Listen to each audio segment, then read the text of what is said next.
Saya pernah berpikir bahwa keluarga adalah tempat paling aman di dunia ini, tempat di mana cinta tak pernah dipertanyakan.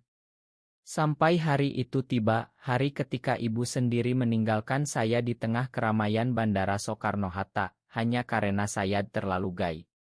Kata-katanya masih bergema di telinga saya seperti petir yang menyambar tanpa ampun, "Kau bukan anakku lagi. Nama saya Arya Putra. Saya berusia 21 tahun saat itu, lahir dan besar di Jakarta, di sebuah rumah sederhana di pinggiran kota yang penuh dengan aroma masakan ibu dan tawa ayah yang jarang sekali terdengar. Ayah meninggal ketika saya masih kecil, meninggalkan ibu sendirian membesarkan saya dengan tangan kasar tapi penuh kasih. Ibu adalah wanita kuat, pekerja keras di sebuah pabrik garmen yang selalu bangga dengan anak laki-lakinya yang pintar dan sopan. Tapi semua itu berubah ketika rahasia saya terbongkar. Semuanya bermula dari sebuah pesan di ponsel saya. Saya lupa mengunci layar, dan ibu melihat foto saya dengan seorang pemuda bernama Rea, teman kuliah yang lebih dari sekadar teman. Kami berpelukan di foto itu, di sebuah kai kecil di Kemang, dengan senyum yang tak bisa disembunyikan. Ibu langsung marah. Matanya membelalak, tangannya gemetar memegang ponsel itu. "Ini apa, Arya? Kau seperti ini," suaranya bergetar, campuran antara kemarahan dan kekecewaan yang dalam. Saya mencoba menjelaskan. Saya bilang bahwa saya masih anaknya, bahwa orientasi saya tak mengubah cinta saya padanya. Tapi di Indonesia ini, di tengah masyarakat yang masih memandang sebagai dosa besar, sebagai penyimpangan yang harus disembunyikan atau diobati, ibu tak bisa menerima. Malam itu, rumah kami dipenuhi tangis dan teriakan. Tetangga mungkin mendengar, tapi tak ada yang berani ikut campur. Pagi harinya, ibu memutuskan, kami akan pindah ke kampung halamannya di Yogyakarta, jauh dari pengaruh buruk Jakarta. Dia bilang itu untuk menyembuhkan saya. Kami naik taksi menuju bandara. Sepanjang perjalanan ibu diam saja, matanya menatap lurus ke depan.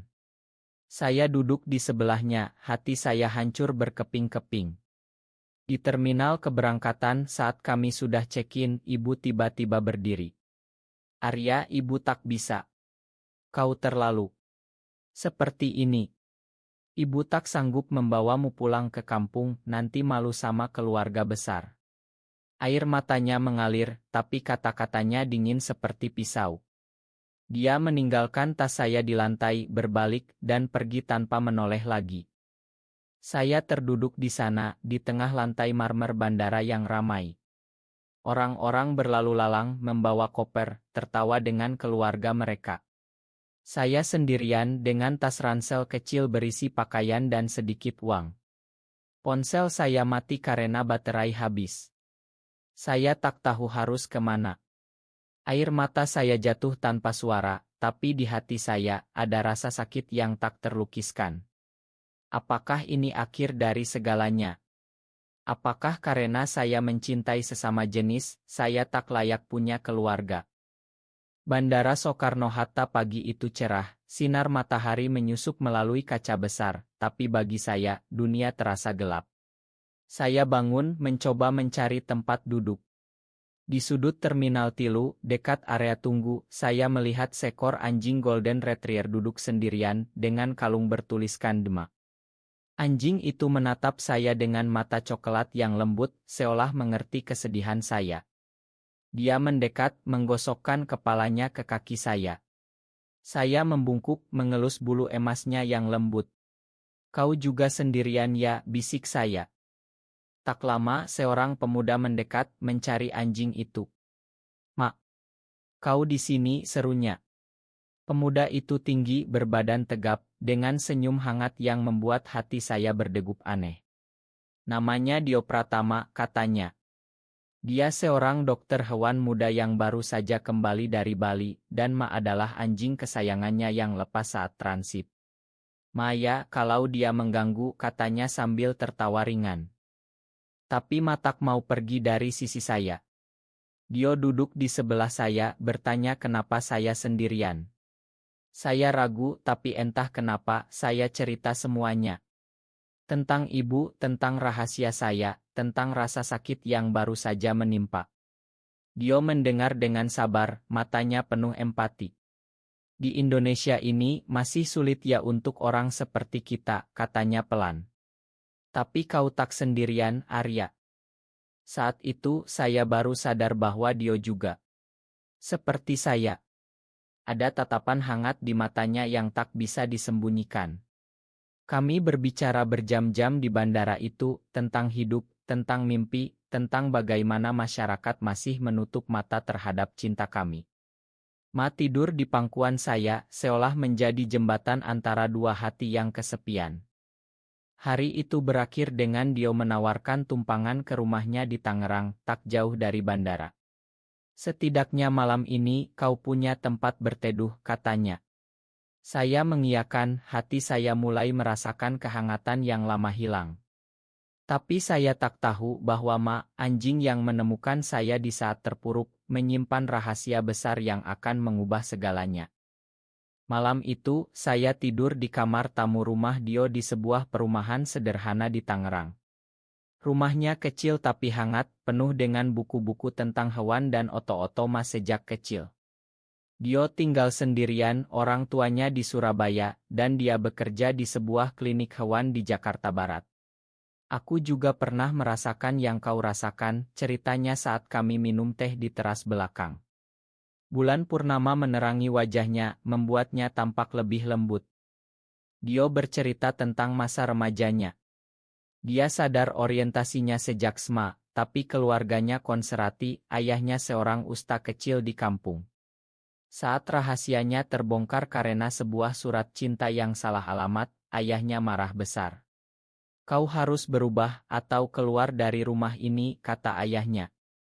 Dio memilih kuliah di Jakarta, jauh dari keluarga, dan sejak itu hubungannya renggang. Tapi aku belajar menerima diri sendiri, katanya sambil tersenyum tipis. Dan menemukan teman-teman yang sama. Saya terharu mendengarnya. Untuk pertama kalinya, saya merasa tak sendirian. Kami berbicara sampai larut malam, tentang mimpi menjadi desainer Grace yang saya pendam, tentang klinik hewan yang Dio bangun pelan-pelan. Ma tidur di antara kami, seolah menjaga rahasia malam itu. Keesokan harinya, Dio mengajak saya ke kliniknya. Kau bisa bantu aku sementara, kalau mau. Setidaknya sampai kau menemukan jalan. Saya setuju. Hidup bersama Dio dan Ma terasa seperti mimpi. Pagi-pagi kami sarapan bersama, Dio masak nasi goreng sederhana tapi enak. Siang hari, saya membantu di klinik, membersihkan kandang atau mencatat pasien. Malam hari, kami jalan-jalan dengan Ma di taman dekat rumah. Perlahan, perasaan aneh tumbuh di hati saya. Tatapan Dio saat tertawa, sentuhan tangannya saat membantu mengangkat kandang, membuat jantung saya berdegup kencang. Suatu malam, saat hujan deras mengguyur Tangerang, kami duduk di ruang tamu. Ma menggonggong pelan, seolah mendorong kami. Dio memandang saya lama. Arya, aku suka padamu sejak pertama kali di bandara. Saya terdiam, tapi hati saya berteriak ya. Kami berpelukan malam itu, pelukan hangat yang penuh kelembutan. Tak ada yang berlebihan, hanya rasa aman yang lama hilang. Dio mencium kening saya, berbisik, kita akan lewati ini bersama. Tapi kebahagiaan itu tak bertahan lama. Beberapa minggu kemudian ibu menelepon. Nomornya muncul di ponsel Dio yang saya pinjam. Suaranya dingin. Arya, pulanglah. Ibu menyesal. Saya bingung, senang tapi takut. Dio mendukung, pergilah, mungkin ini kesempatan untuk baikan. Saya pulang ke rumah lama di pinggiran Jakarta. Ibu menyambut dengan air mata. Ibu salah, nak. Ibu takut kehilangan kau. Kami berpelukan lama. Ibu bilang dia bertemu dengan seorang teman lama yang cerita tentang anaknya yang sama seperti saya, dan bagaimana dia belajar menerima. Tapi di balik itu ada rahasia yang ibu sembunyikan. Hidup kembali normal, tapi saya sering bertemu Dio diam-diam, kami bertemu di kai kecil, jalan dengan Ma di akhir pekan. Cinta kami tumbuh pelan, penuh rahasia karena takut masyarakat. Di Indonesia, cinta seperti kami masih dianggap tabu, masih ada raya dan diskriminasi. Tapi bersama Dio, saya merasa kuat. Suatu hari, Ma sakit. Dio panik membawa ke klinik terbaik. Di sana, saat memeriksa kalung Ma, Dio menemukan sebuah liontin kecil yang tersembunyi. Di dalamnya, ada Otto Lama, seorang bayi dengan seorang pria muda yang mirip. Ayah saya. Hati saya berhenti berdetak. Dio menatap saya, Arya. Ini. Rahasia itu seperti bom yang meledak pelan di hati kami. Otto di liontin Ma menunjukkan seorang bayi yang tak diragukan lagi adalah saya kecil, digendong oleh seorang pria muda dengan senyum hangat. Pria itu mirip Dio. Mata yang sama, bentuk wajah yang sama. Dio gemetar membuka liontin itu. Ini ayahku, bisiknya. Namanya Dio Pratama, tapi ayahnya bernama Pratama juga, seorang dokter hewan yang meninggal 10 tahun lalu. Dio ingat, ayahnya pernah cerita tentang seorang wanita di Jakarta yang dicintainya, tapi mereka berpisah karena keluarga tak merestui. Wanita itu hamil, tapi ayah Dio tak pernah bertemu anaknya. Saya tak percaya. Saya cerita tentang ayah yang meninggal saat saya kecil, yang katanya kecelakaan kerja. Ibu selalu bilang ayah seorang sales yang sering bepergian. Tapi sekarang semuanya masuk akal. Ayah Dio adalah ayah kandung saya. Kami saudara sedarah. Dunia seolah runtuh. Cinta yang baru tumbuh, pelukan hangat itu, ternyata terlarang. Dio menangis, Arya. Makan aku. Aku tak tahu. Saya juga menangis, hati saya hancur untuk kedua kalinya. Ma, anjing yang menyatukan kami, ternyata membawa rahasia darah yang sama. Kami memutuskan mencari kebenaran. Saya konfrontasi ibu. Awalnya ibu menyangkal, tapi akhirnya mengaku. Ayahmu yang sebenarnya adalah dokter hewan dari Surabaya. Kami bertemu saat ibu muda jatuh cinta. Tapi keluarganya tak setuju karena ibu dari keluarga sederhana. Saat ibu hamil, dia pergi. Lalu ibu menikah dengan ommu yang menerima kau sebagai anaknya. Ibu menangis terseduh. Ibu takut kau tahu, nak. Apalagi setelah tahu kau. Seperti itu. Tapi sekarang, rahasia lebih besar, Dio adalah kakak saya. Dio datang ke rumah, membawa Ma. Kami bertiga, saya, Dio, ibu, duduk bersama. Ibu memeluk Dio, makan ibu tak pernah mencarimu. Dio memakan, tapi hati kami remuk. Cinta romantis yang kami rasakan harus berubah menjadi cinta saudara. Konflik batin menerpa keras. Saya menghindari Dio, tak sanggup bertemu. Dio juga, dia pindah klinik ke luar kota. Ma menjadi satu-satunya penghubung Dio titipkan padaku. Setiap mengelus Ma, saya ingat Dio. Masyarakat mulai curiga. Ada teman yang melihat kami dulu, gosip menyebar. Di lingkungan konserati, rumor tentang dua pemuda aneh membuat ibu stres. Saya merasa bersalah lagi, seolah orientasi saya penyebab segalanya. Tapi Dio tak menyerah. Dia kembali bilang, meski kita saudara, aku tetap sayang padamu. Sebagai kakak, aku akan lindungi kau. Kami belajar menerima. Dio membantu ibu secara diam-diam, mengirim uang, menelepon. Waktu berlalu, tapi luka tak mudah hilang. Saya kuliah lagi, fokus pada desain, tapi malam-malam sering terbangun karena mimpi tentang Dio. Ma selalu di sisi saya, seolah mengingatkan bahwa rahasia itu membawa berkah tersembunyi, sebuah keluarga baru. Suatu hari, ada raya polisi di sebuah acara komunitas underground di Jakarta. Beberapa teman saya ditangkap, diparade seperti penjahat. Berita itu membuat saya takut. Di Indonesia tahun itu, tekanan semakin kuat, undang-undang pornografi digunakan untuk menarget kami. Saya semakin menyembunyikan diri. Dio tahu dari berita. Dia datang memaksa saya pindah sementara ke rumahnya di pinggiran. Kau tak aman sendirian. Ibu setuju meski ragu. Kami hidup bersama lagi, tapi sebagai saudara. Batas itu kami jaga ketat, meski hati kadang memberontak. Malam-malam kami bicara panjang. Dio cerita tentang perjuangannya menerima orientasinya di tengah keluarga religius. Saya cerita tentang rasa bersalah pada ibu. Ma tidur di antara kami, penjaga setia. Konflik datang lagi ketika keluarga Dio dari Surabaya tahu tentang saya. Ibu Dio, nenek saya yang tak pernah saya kenal, marah besar. Anak haram itu mau apa, katanya pada Dio. Dio membela, dia adikku, Bu. Dan dia baik. Pertemuan keluarga besar terjadi di Surabaya. Saya ikut Dio, gugup. Di sana, nenek akhirnya luluh melihat oto ayah Dio, wit saya kecil. Air mata jatuh. Makan nenek, nak. Keluarga pelan-pelan menerima. Tapi ada pengkhianatan kecil. Seorang sepupu Dio, iri dengan warisan klinik, sebarkan rumor bahwa Dio dan saya lebih dari saudara.